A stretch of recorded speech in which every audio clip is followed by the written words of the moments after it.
श्रीमद्वाल्मीकि रामायण युद्धकांड अध्याय 124। श्रीराम का भरद्वाज आश्रम पर उतरकर महर्षि से मिलना और उनसे वर पाना।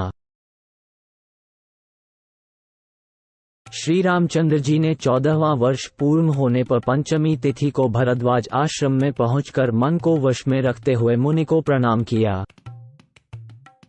तपस्या के धनी भरद्वाज मुनि को प्रणाम करके श्रीराम ने उनसे पूछा, भगवन, आपने अयोध्यापुरी के विषय में भी कुछ सुना है? वहां सुकाल और कुशल मंगल तो है न? भरत प्रजापालन में तत्पर रहते हैं न? मेरी माताएं जीवित है न? श्री रामचंद्र जी के इस प्रकार पूछने पर महामुनि भरद्वाज ने मुस्कराकर उन रघुश्रेष्ठ श्री राम से प्रसन्नतापूर्वक कहा, रघुनंदना, भरत आपकी आज्ञा के अधीन है। वे जटा बढ़ाए आपके आगमन की प्रतीक्षा करते हैं। आपकी चरण पादुकाओं को सामने रखकर सारा कार्य करते हैं। आपके घर पर और नगर में भी सब कुशल हैं। पहले जब आप महान वन की यात्रा कर रहे थे, उस समय आपने चीरवस्त्र धारण कर रखा था और आप दोनों भाइयों के साथ तीसरी केवल आपकी स्त्री थी। आप राज्य से वंचित किए गए थे और केवल धर्मपालन की इच्छा मन में ले सर्वस्व त्याग कर पिता की आज्ञा का पालन करने के लिए पैदल ही जा रहे थे। सारे भोगों से दूर हो स्वर्ग से भूतल पर गिरे हुए देवता के समान जान पड़ते थे। शत्रु विजयी वीर, आप कैकेयी के आदेश के पालन में तत्पर हो जंगली फल मूल का आहार करते थे। उस समय आपको देखकर मेरे मन में बड़ी करुणा हुई थी। 5, 7 परंतु इस समय तो सारी स्थिति ही बदल गई है। आप शत्रु पर विजय पाकर सफल मनोरथ हो मित्रों तथा बांधवों के साथ लौट रहे हैं। इस रूप में आपको देखकर मुझे बड़ा सुख मिला, मुझे बड़ी प्रसन्नता हुई। रघुवीर, आपने जनस्थान में रहकर जो विपुल सुख दुख उठाए हैं, वे सब मुझे मालूम है।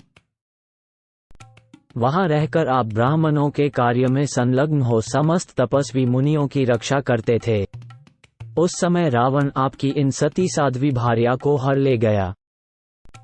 धर्मवत्सल, मारीच का कपट मृग के रूप में दिखाई देना, सीता का बलपूर्वक अपहरण होना, इनकी खोज करते समय आपके मार्ग में कबंध का मिलना, आपका पंपा सरोवर के तट पर जाना, सुग्रीव के साथ आपकी मैत्री का होना, आपके हाथ से वाली का मारा जाना, सीता की खोज, पवन पुत्र हनुमान का अद्भुत कर्म, सीता का पता लग जाने पर न के द्वारा समुद्र पर सेतु का निर्माण, हर्ष और उत्साह से भरे हुए वानर युद्धपतियों द्वारा लंकोपुरी का दहन, पुत्र, बंधु, मंत्री, सेना और सवारियों सहित बलाभिमानी रावण का आपके द्वारा युद्ध में वध होना, उस देवकंटक रावण के मारे जाने पर देवताओं के साथ आपका समागम होना तथा उनका आपको वर देना, ये सारी बातें मुझे तप के प्रभाव से ज्ञात है।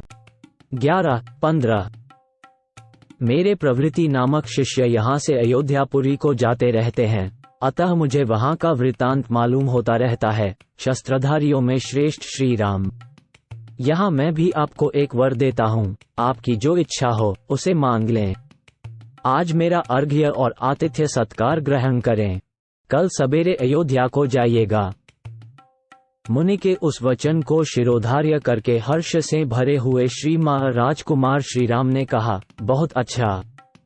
फिर उन्होंने उनसे यह वर मांगा, भगवन, यहाँ से अयोध्या जाते समय मार्ग के सब वृक्षों में समय न होने पर भी फल उत्पन्न हो जाए और वे सब के सब मधु की धारा टपकाने वाले हों। उनमें नाना प्रकार के बहुत से अमृतोपम सुगंधित फल लग जाए। भरद्वाज जी ने कहा, ऐसा ही होगा। उनके इस प्रकार प्रतिज्ञा करते ही, उनकी उस वाणी के निकलते ही तत्काल वहां के सारे वृक्ष स्वर्गीय वृक्षों के समान हो गए। जिनमें फल नहीं थे उनमें फल आ गए, जिनमें फूल नहीं थे वे फूलों से सुशोभित होने लगे। सूखे हुए वृक्षों में भी हरे हरे पत्ते निकल आए और सभी वृक्ष मधु की धारा बहाने लगे। अयोध्या जाने का जो मार्ग था, उसके आसपास 3 योजन के वृक्ष ऐसे ही हो गए।